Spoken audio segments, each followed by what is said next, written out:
Hi there, welcome to Gaming News Weekly. I'm Gareth. And I'm Matt. We're back. Sorry for a slight, hiatus. It was only a couple of days Slight. late. Slight. Just life has just been happening, so we don't really apologise. No, there's nothing we can do. Yeah.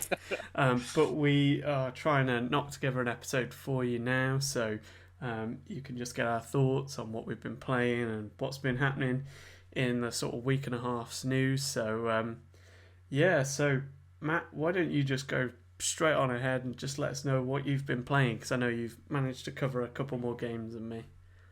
Yeah, over the course of the last week and few days, of course, I'm still playing Gears 5, working my way through that. Still enjoyable, still making updates to the game, so it's still really solid on Xbox Game Pass, so there's no reason for you not to play it. I ended up actually playing Super Lucky Tales that was on Game Pass. It's like the Xbox's trying version of Mario. It was actually enjoyable. It's not perfect, and it's nowhere near as flawless as like Mario Odyssey or Super Mario Galaxy or anything is. It's in the right direction. It's I would compare it more to Spyro, where there's a central hub and there's little portals to different smaller worlds. Um, I think why I was attracted to it so much was because it kind of hit that whole platforming collectathon in me, and also it was a lot smaller and contained. I was able to complete these worlds in about 5 to 7 minutes. I completed the whole 100% the whole game in about 6 hours. It was really good. It was really enjoyable. If you're into the whole like Banjo Kazooie, Spyro, Mario for Xbox, I would recommend it. There's some weird things about it, like you can't control the camera completely. You can't do like a 360 spin with the camera, so there were some times I was dying because the camera just wasn't working with me. It's not flawless by any stretch of the imagination, but it was fun. So I ended up getting through that, and I ended up downloading Destiny 2 when it came out for free. uh, well, the vanilla game, the base game, and then the expansions up until I think the last one, the second to last one. And I've been enjoying it. It really gripped me because the first scene that opened up with it was like two black and white pictures of me and two of my friends that I played Destiny 1 with, and it had their names at the bottom, and it like kind of was retelling me what the story was in Destiny 1 to kind of get me up to speed for Destiny 2. So it kind of like played on the nostalgia strings with me and my old friends. So it was pretty cool. Got into it, and Destiny plays beautifully, like I imagined. It plays like a better version of Halo, which is no surprise because it's made by Bungie. And there's a whole lot of content. It is simply amazing how much content they gave us for free. And the microtransactions aren't littered everywhere. They've been scaled back, and they're within a reasonable, acceptable means for a free game at this point of time, and it's amazing. I didn't buy the expansion. I'm still working through the free version before I decide if I want to make that jump into it. But we're going to talk about that a little bit more later on. So that's I actually been playing quite a bit this last week. Now that I'm talking about it. Um, yeah. No, that's good. So have you played Destiny 2 at all before now, or? No, I kind of stayed away from it because, like I said, Destiny 1, I love the gameplay, and I love the world, but it was just there was a circle of it was just basically horde missions. We go into a room, press a button, destroy a few waves of people, and then go into the next one. The missions weren't innovative, like intuitive, interesting, and really what kept me playing was my old friend. Me and her played it all the time, and that's really what kept me playing. But after we stopped playing together, I didn't play it anymore. Um, and that's kind of what I was thinking about going to Destiny 2. I was like, well, I'm not gonna buy it day one because I only liked Destiny 1 because of my friend. So let's wait and then Destiny 2 dropped, and everyone was super disappointed in it. And there was content. People say it had less content than Destiny 1 had. So I just stayed away from it. And then I ended up forgetting about it until they released this free version of it. You played Destiny 2, right? A little bit? Yeah, I've played Destiny 2. Trying to think if I actually completed the sort of vanilla base game. Can't remember. I think I might have done actually. Yeah, sunk quite a lot of hours into it. I'm not gonna lie, I always found the game a bit. I mean, I never really played it solo. Tended to always play it with other people, but I tended to find it quite easy. As in, That not easy as in, oh, I got all the, like you say, you go into a room, you shoot a load of people, you move on to the next room. Not that you'd just fly for a room. The room would still take 15 minutes or so because, everybody was a bullet sponge. So you're just there filling them with rounds of bullets and then just jumping. Remind me a little bit of Mass Effect Andromeda's sort of gameplay. No offense, Destiny 2 to that one. I quite liked Mass Effect Andromeda, so don't tell anyone.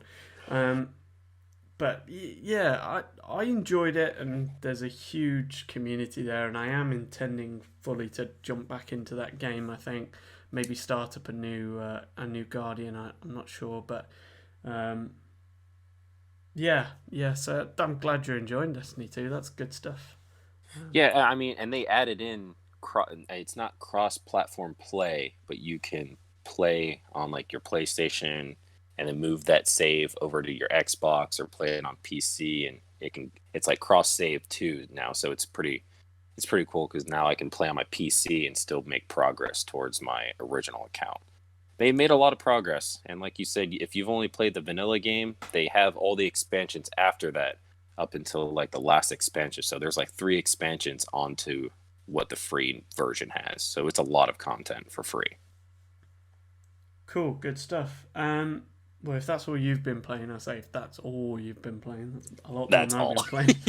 um, I have been, well, put it this way, thank goodness that the Nintendo Switch can be removed from the TV and it allows me to play it, handheld. Because I have spent a lot of time that I've had chance to playing Astral Chain still. Of course. Of course. Absolutely course. love this game. Absolutely love it. I have started to find a few graphical issues. Sometimes the game's not maybe as pretty as I'd like it to be. Could be because I'm in handheld, but I've also seen it a little bit when I've dropped the Switch into the dock as well. Just a little bit of... Weirdly, it's kind of a bit like tearing on the screen, but I don't want to knock the game too much because it's not that obvious all the time, and now I'm starting to see a little bit more, so it's making me think I'm looking for it. But the game You're itself, part of the problem. I'm part of the problem. It's me. Maybe I need my eyes tested. It's such a good game. The combat is incredible. Once you start to really collect the legions up, oh my goodness, you just wreck it. I'm loving it. I am unfortunately one of those people that I was saying before the show to Matt that, like, if there's a gap in a wall, I try and fit through it, and then when I work out I can't, I walk off, which is why I'm about 13 and a bit hours into the game, and I think I'm about halfway. So I know there's some of you that are going to be like, how have you not completed this game yet? Whoa. I am enjoying this game. I'm willing to sink hours into this game. And yeah, I can just see all the having to go back and do other bits, but it is well worth it. So yeah, and as well as Astral Chain, which definitely check out if you've got a Switch. I jumped on Jump Force. What a terrible way to phrase that. Went on Jump Force for a couple of hours. It's on Xbox Game Pass, so naturally.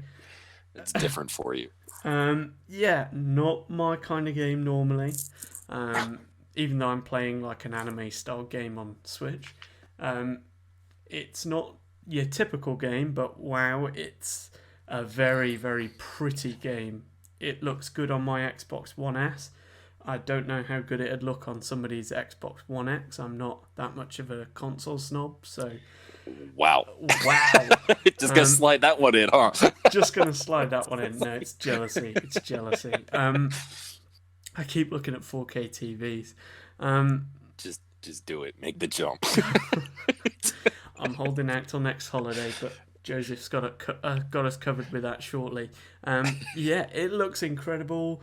Story is nothing to write home about, in that there isn't really one.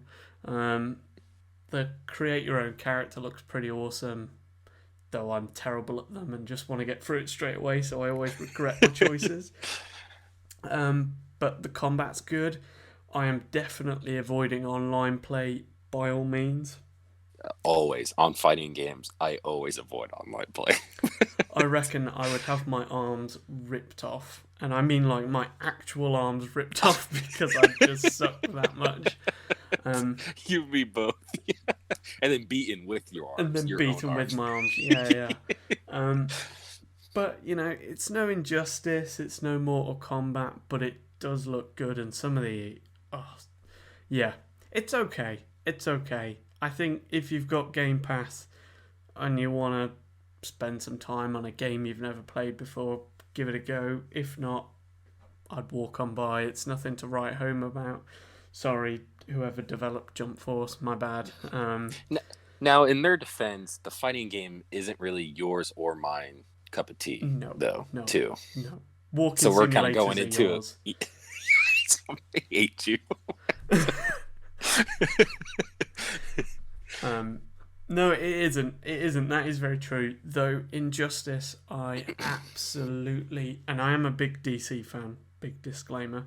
But Injustice was, whoa, what a game, and that made me enjoy fighting games, because it's such a different experience because of the story, the characters that you're fighting with.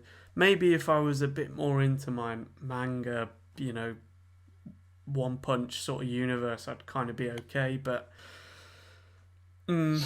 because I'm not, maybe that's why I don't have the connection. The Dragon Ball characters are pretty cool, I must admit, but as they always are. As they always are, yeah. So, so that's what I've been playing. Nothing too exciting, my apologies. Hopefully I will try to play some more exciting games over the next couple of weeks. Something that isn't Astral Chain. Something that isn't Astral Chain. And I have, and this is going to be controversial, I have decided, point blank, I am not going to get Ghost Recon Breakpoint. Mostly because I heard and found out it is actually, you are solo, you don't have a team, so who the heck's going to pick me up when I constantly get killed? You're going to see the death screen so many times. So many times. So that's a no-no. That, and having really watched some of the gameplay, it's not for me. Really, really, really disappointed by that, but we'll see what's going to happen with their next... I can't comment on whether the game's good or bad.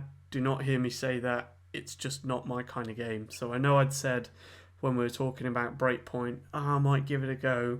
I'm categorically not going to give it a go. Unless it's on sale for something silly, I'm not going to give it a go. So, what's your definition of silly, though? What's the dollar amount or the pound amount? So it's £54.99 full price at the minute for the base game, no deluxe gold premium edition like Ubisoft normally does. So £54.99. So what's your silly amount? I would have to say it would have to be sub £20. Holy.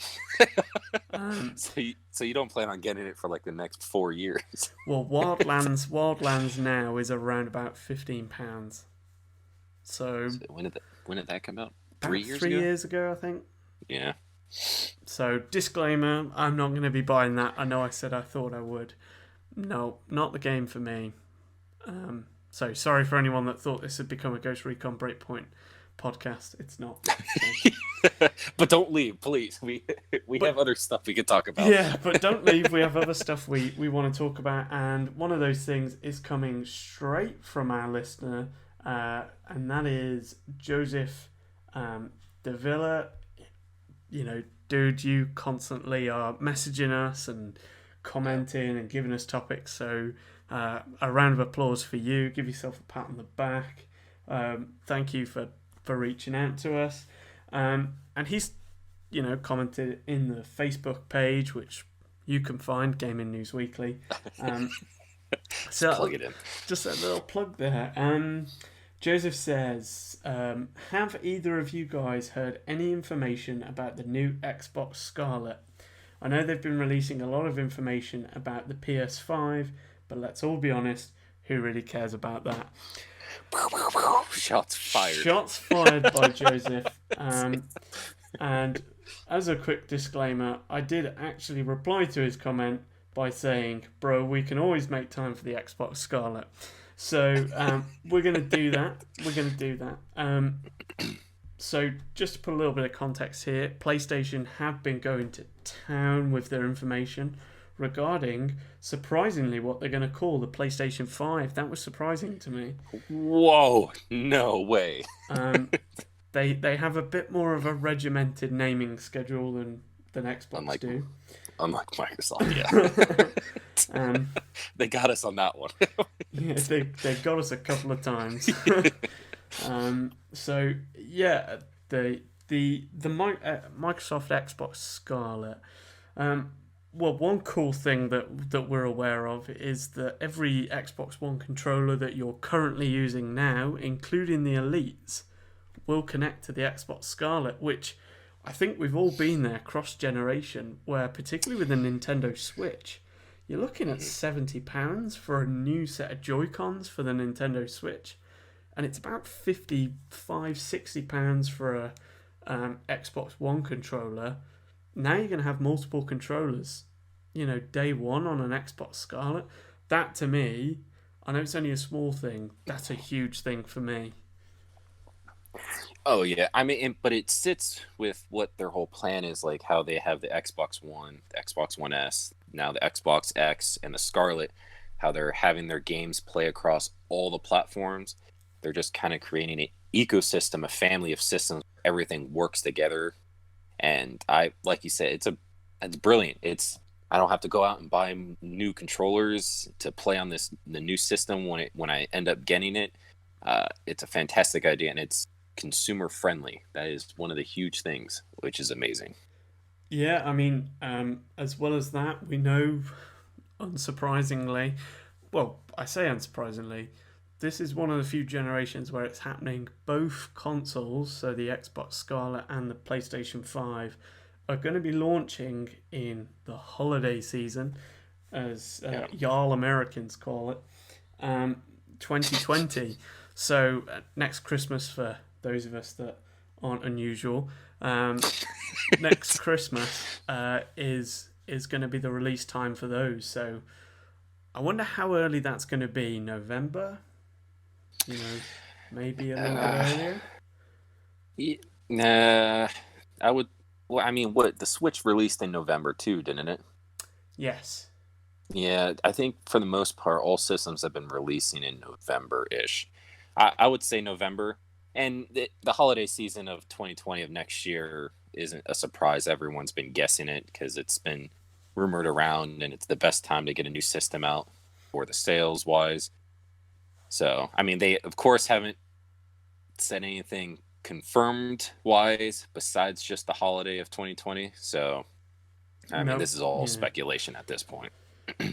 Yeah, I mean, they announced it would be holiday, but no date specifically. The only interesting part of that is how cheap a console's going to be in this Black Friday coming up. It's going to be cheap, I think.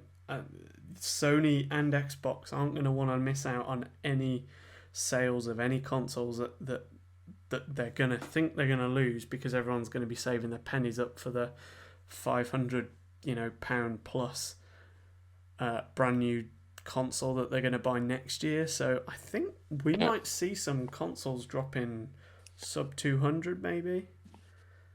I would agree with you, because like you said, when when you're on the eve of new systems, there's I think we discussed in a few episodes back how Microsoft sales for their hardware sales were down, which is normal for the eve of new consoles, because like you said, everyone's saving money, everyone's just going to wait for the new one. So like you said, I can see them dropping bigger sales to try to bring people in to buy the last few of the Xbox X's and S's, to try to get them into the family before the Scarlett comes up. So I think the biggest, most confirmed news we have is Halo Infinite is going to be the only confirmed game for right now coming out for the Xbox Scarlett, though. Yeah, I think that's true. That's the only. I mean, you've got to look at Xbox, and they've acquired these 14 studios. So one of them, or 14 studios, are now part of the Xbox Game Studios. So that will include the developers of Halo Infinite. But I mean, we've got the Outer Worlds coming up end of this month, 25th, I think, and then you've got Obsidian, who are going to be working on whatever Xbox Game Studios want them to work on, I assume. And that will probably be next gen. So I think next E3 is when we're going to start to see that launch lineup, that first year or two of the Xbox Scarlett lineup really build up. And I think it'll be the same for PlayStation if they bother to turn up to E3 next year. I think it'll be the same for them as well. That'll be them really staking their claim on, right, you want this console for these games. These games. Yeah. And I think, it's worth noting that both consoles have stated that they're going to have bespoke proprietary SSDs. So PlayStation's made a big thing, and a lot more so than the Xbox guys have, regarding how quick loading times are going to be. I mean, what was it? They showed a Spider-Man clip where it took 15 seconds to load on a base PS4, and then it took 1.5 seconds on the PlayStation 5. Very good. I wonder if it's always going to be that quick, or, as the games get bigger. Yeah, I mean, what is it? Final Fantasy VII next year is going to be the first multi-disc generation game that we've had. So this current generation, it's going to be the first multi-disc, because it's over 100 and some odd gigabytes. So it needs to be on multiple discs. If they're doing that for now, maybe they'll have to do it for the next generation as well. I mean, are they going to be able to cope with that? Or, I don't know. It'll be interesting to see. So, yeah, I mean, the Xbox One X means probably the Xbox Scarlett's going to be a half step up. It's not going to be as drastic, unless they blow us out the water and at E3 next year they absolutely blow our socks off with, details and demonstrations and games and what they can do on it. I think, that will be interesting to see, but I hope it's a bit more than a half step up from the Xbox One X, to make me feel a bit more smug about not getting one. There have been rumors that the Xbox Scarlett's supposed to be a full step up, that the PS5 is looking more like the half step up. I mean, there's been rumors that the Scarlett's supposed to be pushing out 120 hertz of frame rates. It's going to be at the potential of having 8K resolution, which is mind-boggling, and it's going to have that fancy ray tracing technology for light and stuff like that. So from what the rumors are telling us, it's supposed to be a lot more powerful than the Xbox One X. It's supposed to be a whole step forward. But we'll see. Like you said, they'll be making announcements like PlayStation 5 is to confirm all this. Really, we don't have much besides the rumors of the release date, the one confirmed game. Well, it does have the backwards capability. It's keeping the backwards capability, which is something that it had over the PlayStation, but the PlayStation is now having backwards capability. I'm excited for it. I won't be purchasing it on day one. I don't think I've ever purchased a console on day one because usually they always have issues. So I'll probably be getting it the next year following. Well, there is that, and every single base console, at least one that you buy within the first couple of months, always sounds like, I don't know, an air conditioning unit after about 3 weeks. They're all going. So It's like you have a Boeing jet in your living room. yeah. I think it is worth noting that, and this isn't me being biased, but the Xbox Game Pass system. Say you're not going to make that jump up to Xbox Scarlett straight away. Xbox have announced that they are going to have you covered on Game Pass if you're on an Xbox One or a Scarlett. So I think that is going to be a defining part of that first part of the next generation. You're going to have the xCloud, which I tried to sign up for the beta for, and it seems like I haven't been selected. Sorry. Tried to get the inside scoop on that one, but I haven't. So, yeah. I think that's going to be a huge defining point for them, is actually they're really going to support the heck out of the Xbox One, even still, like they did the Xbox 360. I can't comment on how well PlayStation have. They stopped supporting my Vita, so they are dead to me. Man, you're really holding on to that. Yeah, it's still an awesome system. It was a failed handheld. Get over it. That is failed. Anyway, before I get too salty, hopefully you're okay with that, Joseph. That's what we think about the Xbox One Scarlett. Oh, Xbox Scarlett. Gosh, people are going to think I know more than I know. I don't, because we're not sponsored. So yet. Hashtag. Yeah. Let us know if you know any more, if you think you know any more, if you have any links that you want to share with us. Drop it in the comment section of Facebook or on Twitter. Let us know what you've heard. So thanks for that, Joseph. We'll move on into the news, which is quite Fortnite heavy. I think you'd say, Matt. A little bit. Lots of things have been happening. Unlike the CERN Hadron Collider, there was actually a black hole event in Fortnite, which pretty much, I want to say, is one of the best advertised, publicised, covered event. Probably better than like the Olympics or a World Cup. Literally, everybody was covering the Fortnite black hole incident.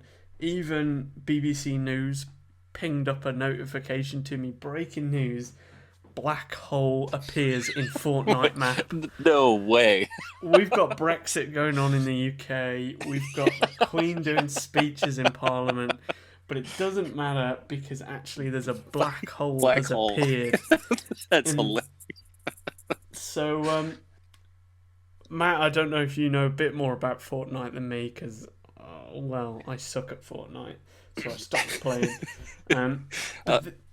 No, I mean, I don't play it. I respect it because of how big it got and the effort that gets put into it. My brother-in-law plays it, and he was watching it. And I think it really worked because the black hole event was huge for the players that were playing it.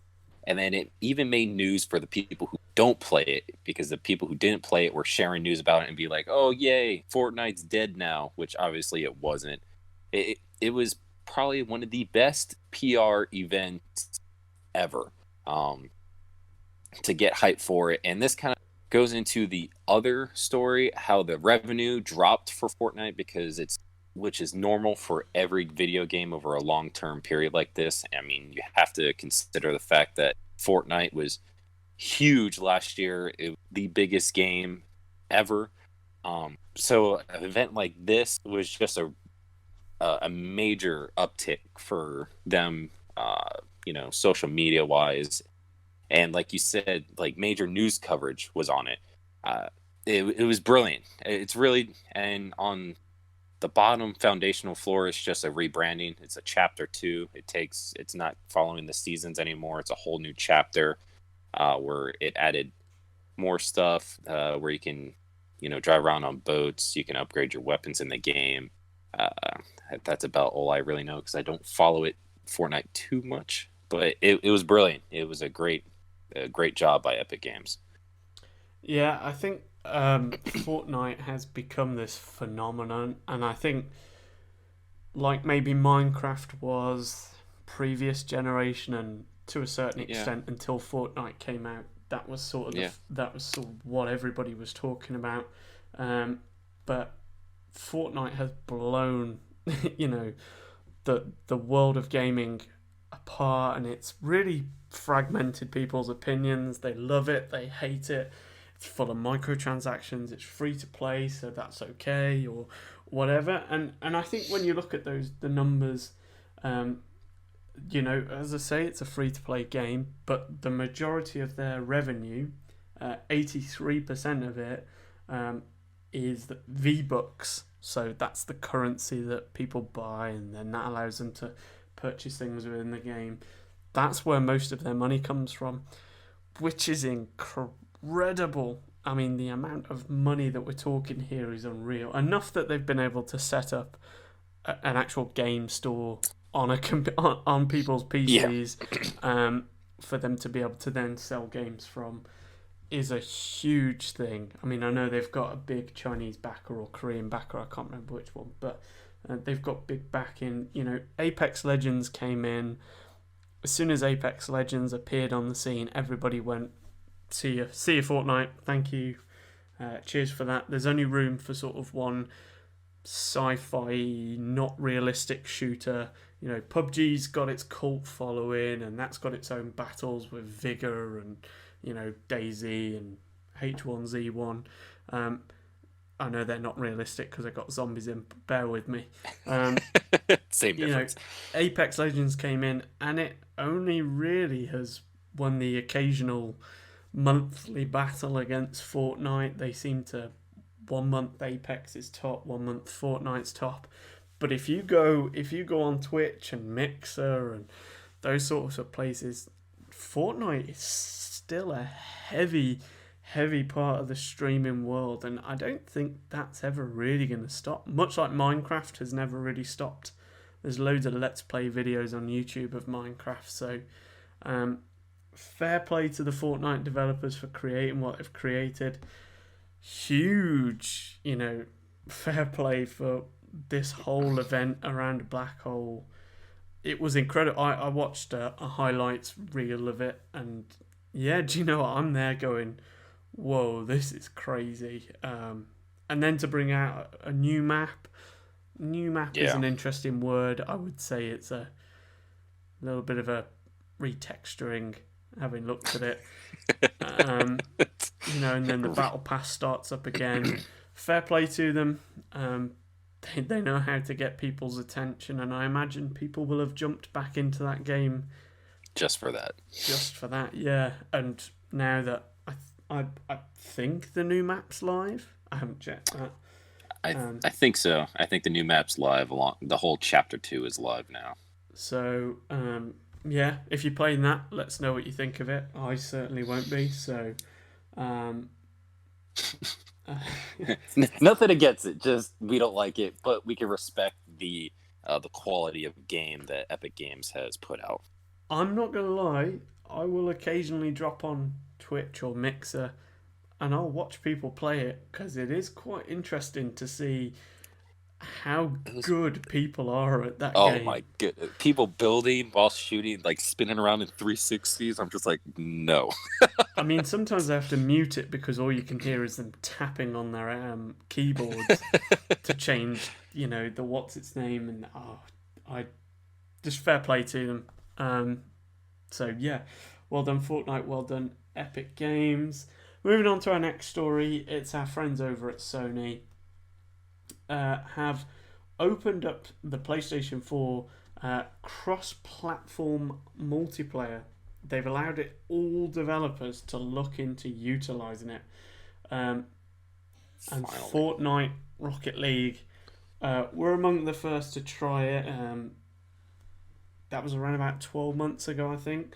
That was after, remember that awkward incident that Rocket League accidentally turned it on. Accidentally. When we all think that developing games is easy and then somebody turns around and goes, no, no, no, it's really hard, to then hear that somebody accidentally turns it on kind of makes you think they just put this in a box and it comes out the other end. So, yeah, Rocket League has sort of been running along with this for the past 12 months. But now you'll be able to, in such games as Call of Duty Modern Warfare, so everybody can go at Matt now, from PlayStation 4 onto Xbox One and PC. I think that's pretty impressive that they've allowed that to happen at this point with such large games coming out like Call of Duty Modern Warfare. Yeah, Fortnite was really the game to push Sony to do this. It was at the epitome of Fortnite popularity. People were begging for it, so they finally opened the beta. Fortnite and Rocket League were working together to get it all ironed out, and it took a little over a year for it to finally come to full fruits with Call of Duty Modern Warfare, which is probably the best game to set the precedence of cross-platform play. One of the biggest AAA games to put cross-play for all systems. You can, if Call of Duty's crossplay works as it did in the beta, as flawless as it did, I will put money down that plenty of games will start following suit and implementing this PlayStation cross-platform play. The one thing I'm very confused about is why PlayStation didn't make a bigger deal about this. There wasn't like a huge meeting, a YouTube video, nothing. It just kind of was put out there and then quickly forgotten about, maybe because people were a little used to it because of Fortnite and Call of Duty. But you would think that Sony would be bragging about it, that they finally, they're the good guys and they're coming around and they're finally doing the crossplay, but they just kind of let it happen. But I mean, regardless, it's great news. Now people can play against their friends without having to have multiple consoles. It's just great news for everybody around, honestly. Yeah, no, it is good news. There isn't really a lot more to say about it. PlayStation around about time that this happened, but Xbox held off last generation, so I get it. The reasons Sony say they didn't do it is stupid, but yeah, oh, absolutely stupid. They're just PR BS. But it's happened now, and I'm glad it has. So I'd say hit me up on Rocket League, but you wouldn't want to play with me because I'm not very good. Rocket League takes a whole lot of skill, man. It does, and at one point I got okay. And then you just start getting salty messages from kids. So yeah, that hurt my feelings. So I stopped playing Rocket League. Anyway, story of your life. Talking about hurting people's feelings, we've got Blizzard, who making the headlines. Whatever it is with Blizzard, it's never going well. Yeah, recently, no. So, a bit of context. I'm sure you guys are all very aware of this. We're not going to get too much into the nitty gritty of this, but not a political podcast. There are other podcasts for that sort of thing. Blizzard banned a Hearthstone competitive player actually at that, who was protesting the China-Hong Kong issues that you're seeing, hopefully seeing in the news, and that's at the forefront of your mind when you're thinking of Hong Kong and China, which has not gone down very well at all. To the point, Blizzard have actually cancelled an event in New York. They'd got an event. They've decided they're not going to turn up to that. They've also turned around and said China has nothing to do with this. They had no influence. They didn't tell us to ban him. And my brother's the Pope. So I kind of can't see how this hasn't been influenced by China, uh, if I'm honest. You know, Blizzard have turned around. Uh, the player said on Twitter that he appreciated the company's reconsideration of its ban and decision to return his winnings. Um, I knew I might have a penalty or consequence for my act, said the particular gamer, because I understand that my act could take the conversation away from the purpose of the event, i.e., a competitive Hearthstone event. In the future, I'll be more careful on that and express my opinions or show my support to Hong Kong on my personal platforms. Um, mm, Blizzard had banned him and had seized $10,000 that he'd won in a competition. Uh, it's a tricky one, this one, Matt, isn't it? I mean, It is because I mean they're there to play games. I mean if you look at it in retrospect to like the NFL, people wanted NFL players to not make a statement by kneeling or whatever during the national anthem and told them just to play their games. Now we're doing this where they're trying to, talk about the Hong Kong incident, but now they're silencing them because they also fired the two hosts of it, which had nothing to do with it. They literally put their heads down. I watched the stream, that the clip of the stream. They said they didn't know if it was allowed, so they were just going to disappear out of the stream, so they couldn't be, liable for it, and they still got fired. So that was a shame. It it's hard to believe them when they say that they're not influenced by it because it was such a harsh reprimand and punishment instead of you know just talking to them and making a statement and going about it in a more civilized manner.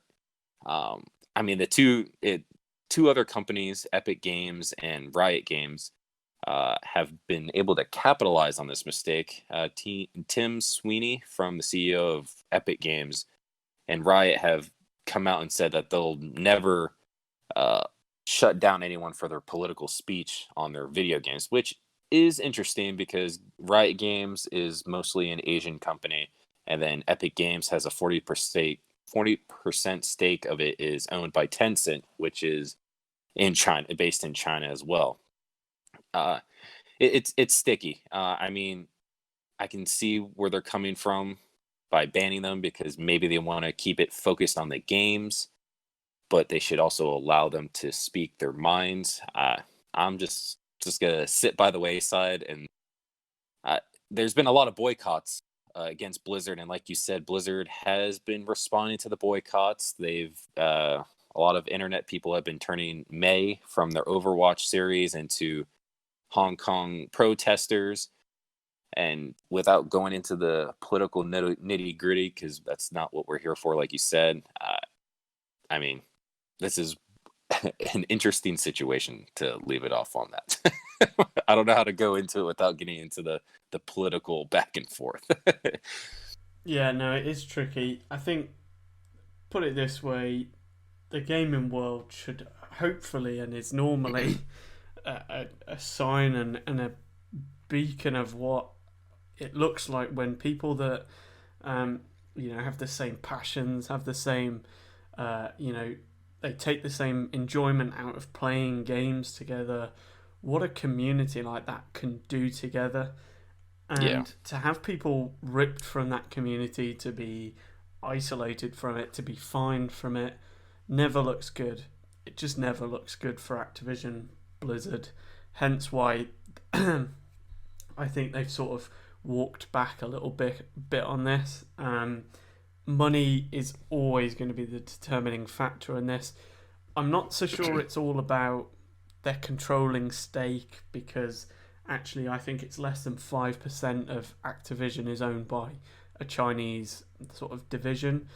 So I don't think it's more that. I think it's more the amount of World of Warcraft players that they have, and surely Activision has thousands of mobile games out there, Call of Duty coming up, all those sort of games. They're going to want to protect those sales, which probably mean a heck of a lot more than a 5% stake they might have. So, but hey, it is one of those my opinions. I have my opinions on them, but as we say, not necessarily for this podcast. Hopefully, Yeah. Blizzard can get through this, and hopefully the China Hong Kong issue resolves as well, and we can get back to talking about games and what we're here to talk about effectively instead of Yeah. Political drama. political drama. I like it. Right, that's the news for the week. Bit of a weird news week. Not a huge amount happening, and then lots of huge things happening. Matt, I'm at a loss. I can't really recommend Astral Chain again. Have you got a game of the week for this week?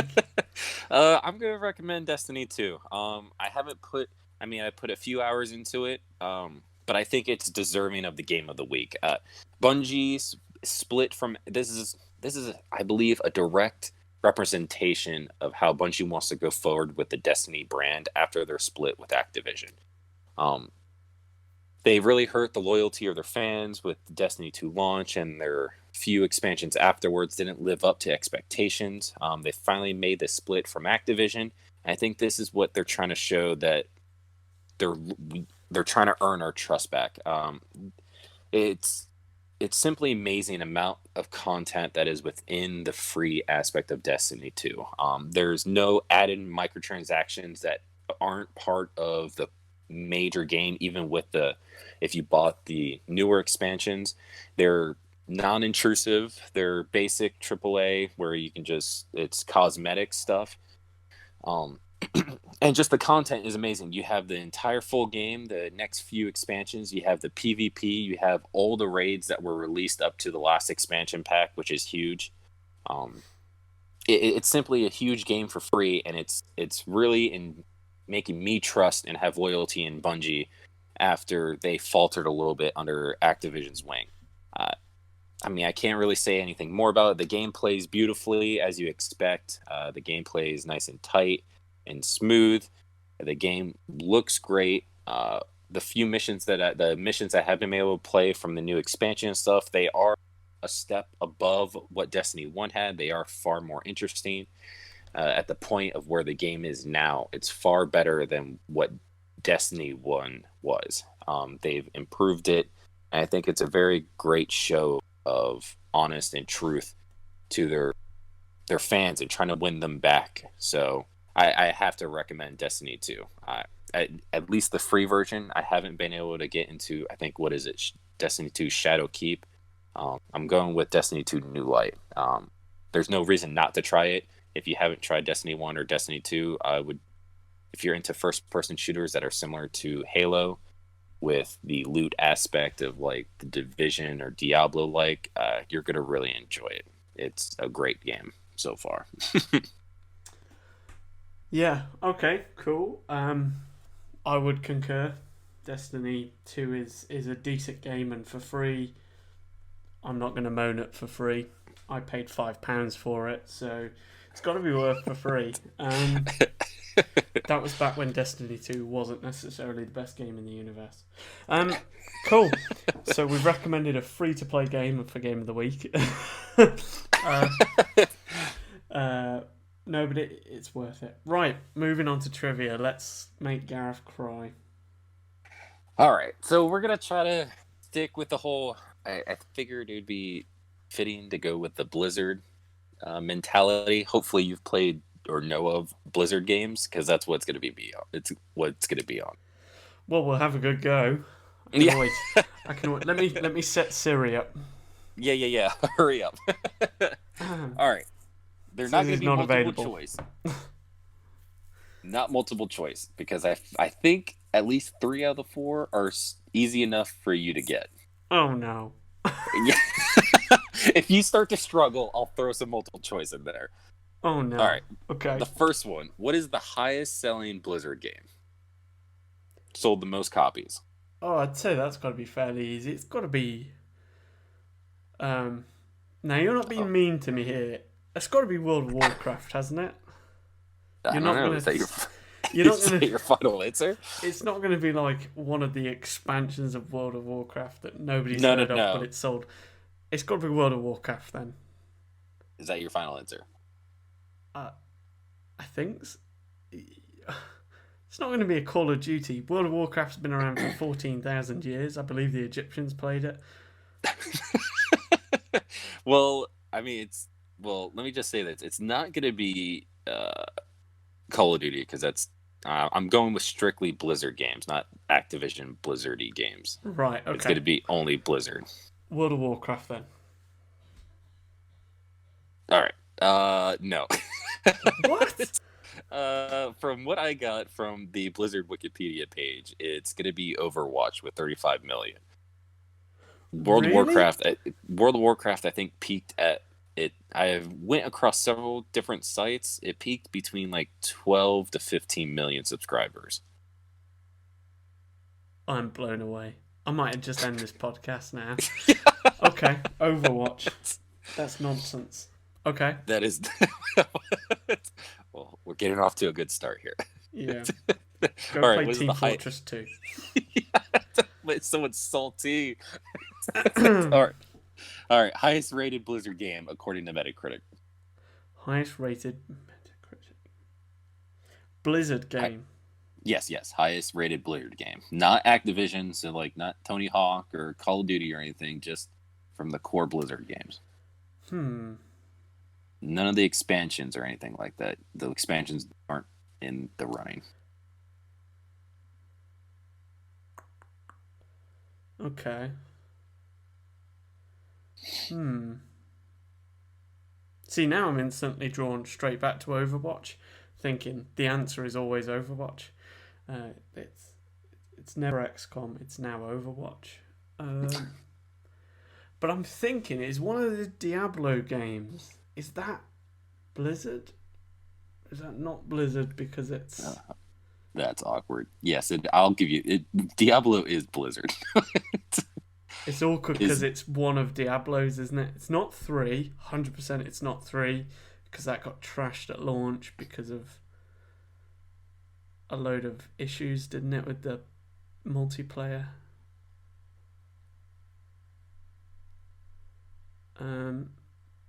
Diablo 2? You're going to tell me it's Diablo 3 now, aren't you? Is that your final answer? Yeah, Diablo 2. No. It is Diablo 1. Oh, okay. I knew it was going to be one of those two. It was 94, and surprisingly, right under it was World of Warcraft with 93, and then StarCraft 2 Wings of Liberty was 93 as well, so it was all really close. But wow. no, Diablo 1. I'm glad you've just reminded me of StarCraft. I'd kind of forgotten that was a game. Which I'm kind of glad I'd forgotten of, because I probably would have turned around and said StarCraft at the start. Yeah, probably. The less options you have, the better you do. Exactly. This has not been good. Right. I've been close. Right. I've been close. You are. You're close, but you're also 100% wrong. So let's go with the next one. What was Blizzard's first game? Oh, I'm gonna have to take a hard pass at this one. I haven't got a clue what Blizzard's first game was. Okay. I probably wasn't born. Let's say StarCraft. I've just thrown that out there because you put it in my head. It's hard pass. Solid, don't know. Okay, well, you don't want multiple choice or anything? Well, it's gonna be multiple choice between like Warcraft, StarCraft, or Diablo. I'll just give you those three main options. StarCraft 1, Warcraft, well, Orcs and Humans 1, or Diablo 1. Now you mention it. I'll change it. I think you're reading into what I say a little bit too much. I'll change it to Diablo. Is that your final answer? I think that was... Yeah, go Diablo. I'm trying to put them into a perspective. But yeah, go Diablo. All right, well, you're wrong. It was StarCraft, wasn't it? You're wrong again. Warcraft, whoa! Warcraft, Orcs and Humans was their first game they ever put out. Oh my goodness. Okay. All right, well, so you're doing terrible. All right, so let's go to this next question. I'll give you multiple choice since you're doing so terribly. What year did Activision acquire Blizzard? 2006, 2007, or 2008? Um. Oh, that's an interesting one.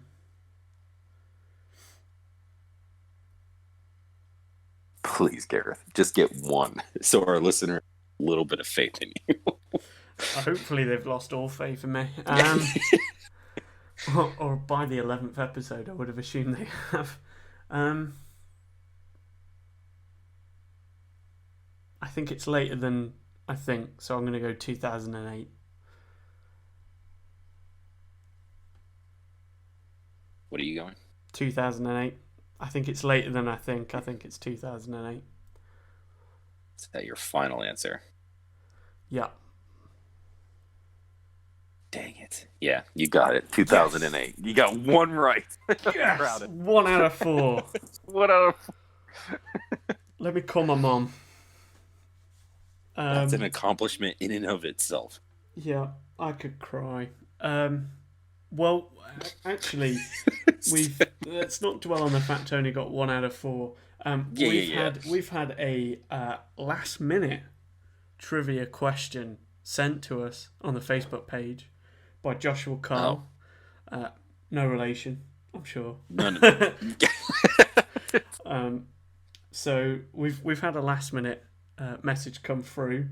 It's a trivia question for both of us. We've not got an answer, so Joshua, hit us up in the Facebook page. Let us know how wrong we were, and it'll all be Matt's fault. Of course. Mostly because, honest to God, I haven't got a clue what this game is. Oh no. So feel that weight on your shoulders. Yeah. So the question is, in the old N64 game Win-Back Covert Operations. Oh my jeez. We're going way back. Go ahead. How many operators were there in total? And he said very kindly, bonus for names. Oh. Okay, well, let's first get this out of the way. Win-Back Covert Operations was like the first, I want to say first, maybe one of the first most popular third-person shooters. Like, it had a similar cover system that Gears of War did. Obviously, it was a lot more terrible than Gears of War, but it was the stepping stone to it. Man. I'm guessing you have no idea. Dude, I'm just here for moral support right now. I didn't own an N64, so I can't help you. Oh, but no. You're doing a wonderful job. I mean, is it going to be like 5? No. Less? No, it's going to be more. Whoa, okay.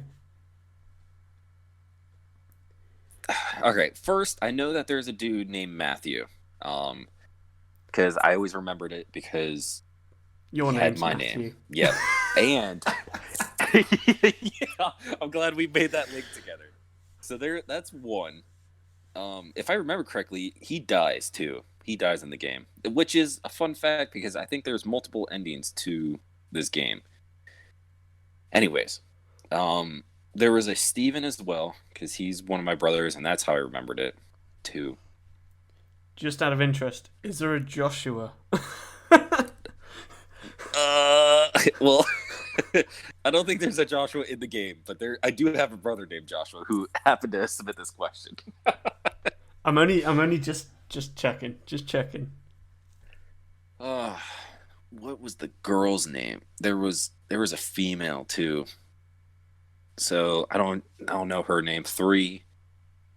There was a dude who lived through all of the endings.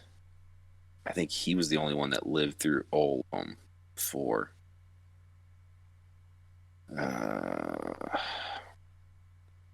The very first guy who died. I think his name was Jake. What is that? Am I on 5. 5? Yep. 5? Listeners, I said 5 earlier. No, there's got to be 2, 3. I'm going with 8. So 8, and we think we've been able to name 5 of the operators. Well, at least their first names. At I least don't their know first anything. names. Yeah, because I don't know anything about their last names. Come on, Joshua, don't be that mean to us. So that's what we're going to say. Joshua, let us know in the Facebook page how wrong we were. It's all Matt's fault. It's not my fault. We couldn't afford an N64. So I'm joking. We were playing Mega Drive, then PlayStation. So at me. So I tried my best. Man, it was such a good game back then. Man, what an obscure game to ask us about, though.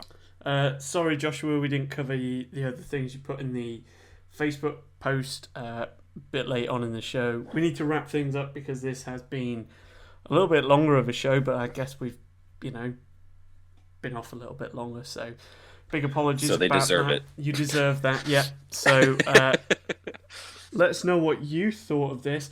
Matt, where can they let us know what they thought of this show? Well, I hope they can let us know at Facebook.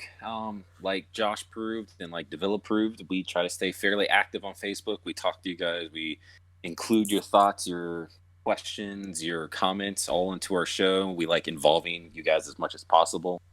You guys can message us on Facebook. We also have an email that people can email us through. We also have a Twitter. The podcasting, you can listen through a whole lot of platforms that Gareth has put us on. He got us on YouTube. So if that is more of your cup of tea, we're on YouTube. And I think that's about it. Yeah, YouTube's a slow burn. Super slow burn. It takes a little bit longer than I'd like to get things put on YouTube for the length of it and the time that I have to put into it and finding a software. If you use a software to put stuff on YouTube, hit me up, let me know, because I need to find the thing that works well for me. I've used video editing software before, but the ones that I'm finding are just nonsense and no good. So hit me up if you've got one that you use. Let me know. I would appreciate that. So YouTube's a slow burner at the minute. Yeah. So cool. Thank you so much for listening to this episode. Hopefully you've enjoyed it. We've not, bored you or not made you want to buy an Xbox or not buy an Xbox. Who knows? Let us know what you think in the Facebook page. That's really everything. So, Matt, I think might as well wrap it up. And as I say to you guys, this has been your Gaming News Weekly. Thanks for listening, guys. We appreciate it.